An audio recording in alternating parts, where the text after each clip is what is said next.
Cette émission vous est présentée en partenariat avec la Société d'histoire du Lac-Saint-Jean, dont les services mettent en valeur le patrimoine et le territoire dans une perspective d'apprentissage collectif. Bonne émission! Mémoire de lieu est rendu possible grâce à la participation financière de la résidence funéraire Lac-Saint-Jean, propriété exclusive des gens du milieu qui accompagne et soutient les familles des gens endeuillés depuis plus de 3 décennies avec respect et compassion.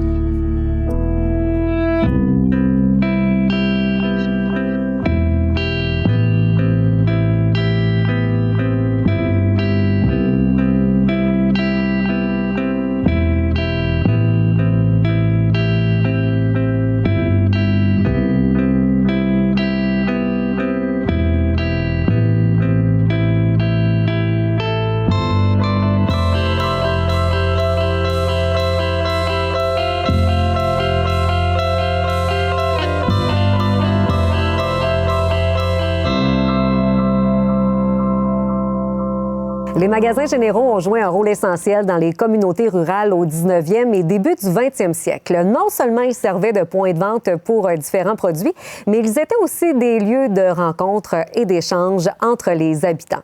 Dans cette édition de Mémoire de lieu, on vous raconte l'histoire de 2 bâtiments qui ont marqué la paroisse de Saint-Jérôme, nommée aujourd'hui Métabetchouan-Lac-à-la-Croix, soit le magasin général Côté et Tremblay, ainsi que la maison familiale du gérant et de sa famille.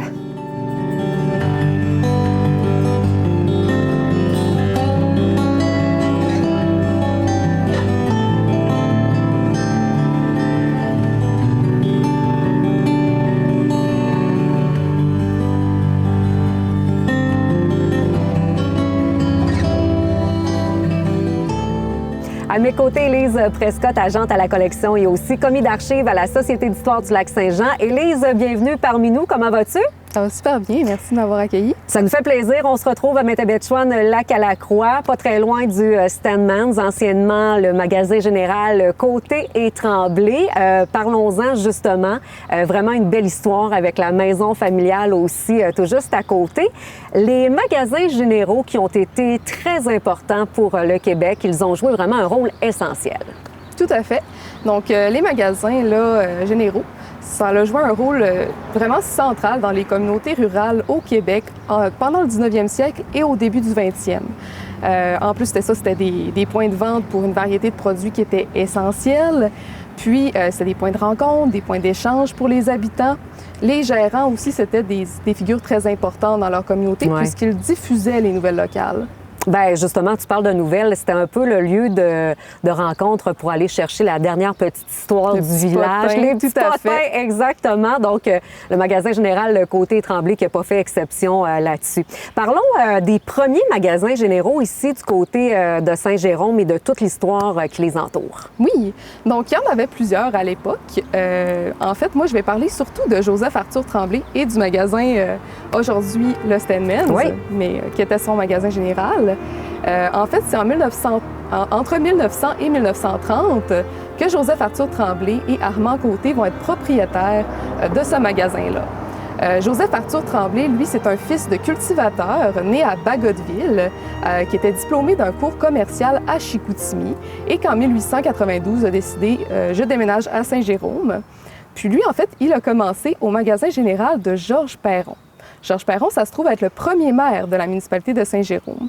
Donc, il a travaillé comme commis dans ce magasin-là pendant un temps. Puis c'est à ce moment-là aussi d'ailleurs qu'il va rencontrer Mathilde. Mathilde Perron, qui est une des 3 filles de Georges Perron. Puis ils vont tomber amoureux et vont se marier en 1900. Donc, on peut dire qu'il a travaillé au magasin général de son beau-père pendant quelques années, effectivement. Tout à fait. Élise, en 1900, Joseph-Arthur Tremblay décide de s'associer avec Armand Côté. Donc, comment s'est passée l'association entre les deux? Donc oui, c'est ça. Armand Côté, en fait, c'est un autre commerçant là, ici à Saint-Jérôme. Donc, ils décident ensemble, en 1900, eux, ils veulent se lancer en affaires aussi, commencer à avoir leur propre magasin. Donc, le magasin, il s'appelait Côté et Tremblay Limité.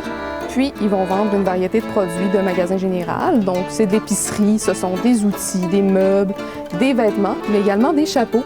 Il y avait une chapelière qui confectionnait des chapeaux au 2e étage, sur mesure, vraiment pour les clients. Puis on pouvait payer en argent, mais également en biens. OK. C'est-à-dire, on pouvait payer, par exemple, en pommes de terre ou en animaux, qui est ensuite revendu et expédié à Montréal par train. Ce qui est quand même intéressant à savoir à propos du magasin, c'est que Joseph Arthur s'est lancé en affaires vraiment en compétition directe avec son beau-père. Ben oui, c'est vrai, parce qu'il a travaillé là au début, là, dans les premières années. C'est là qu'il a fait ses premiers pas. Tout à fait. Donc, en fait, lui, ce qu'il faut savoir, c'est que Georges Perron, on l'a mentionné plus tôt, c'était le premier maire de Saint-Jérôme. Mais Joseph Arthur, il va décider qu'il veut aussi être maire. OK, il a suivi les traces du beau-père. Tout à fait. Donc, puis, il y avait des idées politiques. Donc, on dit de Georges Perron que c'est un bleu, un conservateur, et que Joseph Arthur est un rouge, donc un libéral. Puis vous avez remarqué que les couleurs n'ont pas changé depuis. Non, ça c'est vrai. Donc c'est ça, donc ils se lancent en politique, puis ils vont s'affronter, en fait, en politique à maintes reprises là, pour devenir maire. Un duel entre les deux. Tout à fait. Puis la pauvre Mathilde, finalement, elle se retrouve au milieu de tout ça, donc entre son époux et son père qui se chicanent autant sur le plan économique que politique. Exactement, finalement. comme des vraies chicanes de famille. Hein. C'est ça qui arrive des fois dans les parties. Hein. La politique, là, c'est souvent des fois conflit entre deux parties. Puis au sujet du magasin, il y a eu certaines évolutions à travers le temps que je vais mentionner. Donc en 1920, le magasin s'agrandit. Et en 1958, il sera incendié. Exactement. Puis parlons-en justement du bâtiment avant l'incendie. Donc, quelles étaient ses principales caractéristiques au niveau de l'architecture? Ça ressemblait à quoi? Ça reste un bâtiment là, imposant sur 2 étages avec un toit plat. À travers le temps, ça ne change pas beaucoup. Ce qui va changer, en fait, c'est avant l'incendie. C'est une façade qui est inspirée de néo-renaissance, comme style néo-renaissance, qui était typique dans les grandes villes à l'époque. Il y a également une jolie corniche. C'est fait en briques d'argile, qui est un matériau durable. Puis, il y a des grandes vitrines qui vont permettre de mettre en valeur les marchandises. Puis ensuite, après l'incendie, c'est beaucoup plus épuré. Comme on peut le voir avec le Stanmans aujourd'hui. Tout à fait. Donc, ça va conserver plutôt un style contemporain. Là, on dit style années 50-60. Maintenant, on a une entrée également en retrait, comme vous pouvez voir, qui en fait invite les piétons à entrer dans le magasin. C'est un bâtiment, oui, on a le Stanman, il y a des appartements aussi en haut et de l'autre côté, parce que le bâtiment est un petit peu plus long. Oui, tout à fait. C'est un très long bâtiment, là. C'est un grand volume. Puis c'est la caisse là, qu'on va retrouver plus loin sur la rue Saint-André. Élise, 1912, Joseph Arthur Tremblay et sa femme Mathilde Perron décident de se construire une maison adjacente, évidemment, au magasin général. Tu as parlé tout à l'heure de politique, que le beau-père et Joseph Arthur s'entremêlaient. Parlons-en justement de Joseph Arthur Tremblay, parce que ça a été un homme vraiment impliqué dans la communauté, puis il a fait plein de choses. Tout à fait. En fait, le couple, là, vraiment, les deux étaient super impliqués dans leur communauté. C'est vraiment très beau à voir qu'est-ce qu'ils ont fait ici. Joseph Arthur, là, donc c'est ça, en plus d'avoir été le 4e maire de Saint-Jérôme, il faut le savoir, il a été préfet de comté, il a été commissaire d'école et également secrétaire à la commission scolaire. C'est pas rien. Oui, donc beaucoup de choses, il était un petit peu partout, il s'impliquait beaucoup.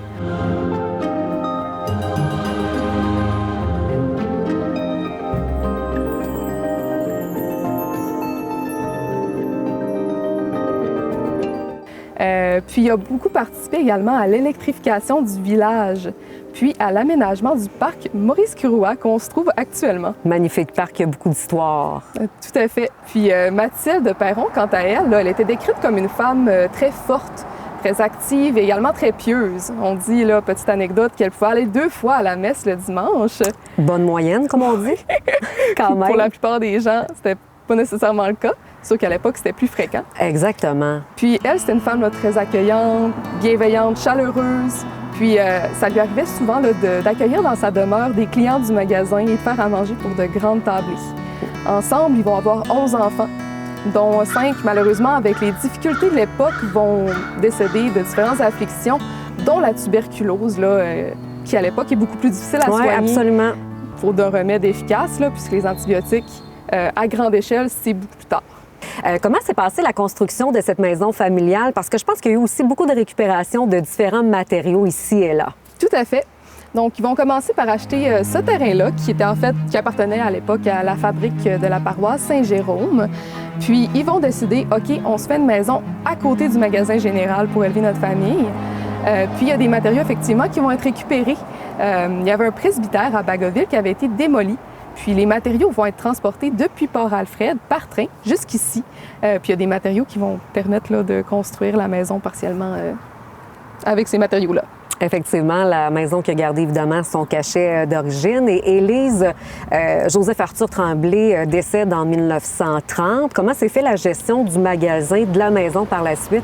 Oui, donc c'est Mathilde, son épouse, qui va reprendre la gestion des propriétés pendant un certain temps. C'est difficile de savoir exactement combien de temps les activités du magasin général ont perduré après le décès de Joseph Arthur. Cependant, c'est ça, on sait que Mathilde, elle est décédée en 1957 à l'âge de 77 ans. Puis que par la suite, c'est les enfants là, qui reprennent le relais. Ils ont été très impliqués, je pense, dans les deux propriétés. Là. Oui. Vraiment. Donc, on a différents noms là, des enfants. Donc, Lucie, Marie-Laure, Maurice, Eugène. Donc, il y a des enfants qui se sont impliqués dans la gestion des propriétés, autant le magasin général que la maison familiale. Ils vont apparaître à titre d'acquéreurs et de vendeurs à différents moments dans l'index des immeubles. Puis ce sera en fait Marie-Laure, la dernière là, enfant de l'Union, à vivre dans la maison familiale au rez-de-chaussée jusqu'en 2009 à son décès. Puis elle va conserver et accumuler énormément d'archives, vraiment une pépite à propos de sa famille, à propos du magasin, des activités. C'est ce qui nous permet de retracer l'histoire aussi bien aujourd'hui. On a eu l'occasion d'aller faire notre tour justement à la Société d'histoire et de voir un peu tous les documents, les premiers livres de comptes du magasin général qui dataient de 1900. Tout écrit à la main avec le nom, après ça l'article, les sous vraiment.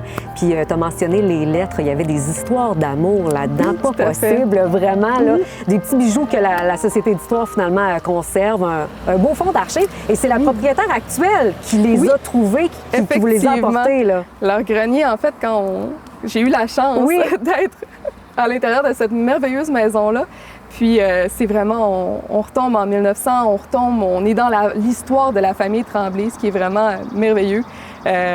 Puis c'est ça, donc on a même eu des objets, on a pu faire l'acquisition d'objets également qui ont appartenu à la famille grâce aux nouveaux résidents, en fait, qui ont été les personnes à nous apporter ces documents-là, puis à créer ce lien-là. Vraiment un beau legs. Et l'actuel propriétaire qui a gardé aussi beaucoup de meubles qui appartenaient à la famille. Donc, vraiment une belle histoire qui est restée dans cette maison centenaire. Élise, parlons-en justement de la maison familiale, l'architecture, les principales caractéristiques et qu'est-ce qui a changé aussi depuis le temps?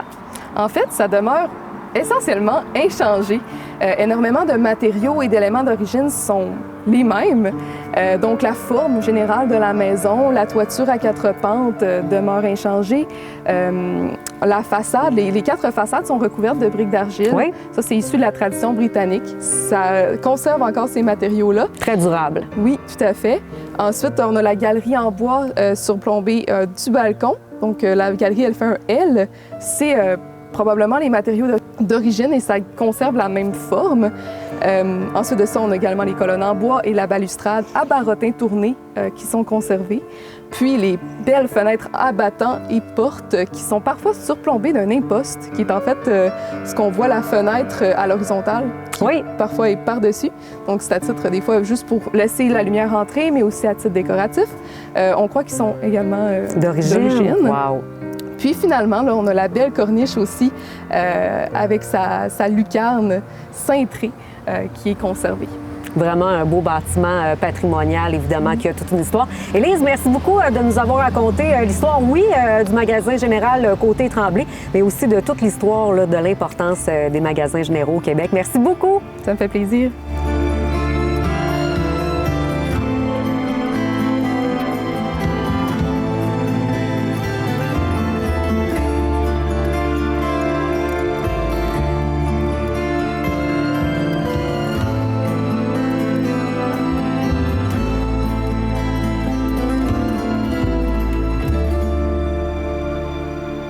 L'expertise et le leadership de la Société d'histoire du Lac-Saint-Jean permettent à la collectivité de bâtir son avenir en intégrant son patrimoine et sa culture. La Société d'histoire du Lac-Saint-Jean est fière de vous avoir présenté l'émission Mémoire de lieu. La résidence funéraire Lac-Saint-Jean, propriété exclusive des gens du milieu, qui accompagne et soutient les familles des gens endeuillés depuis plus de 3 décennies, avec respect et compassion, est fière de vous avoir présenté Mémoire de lieu.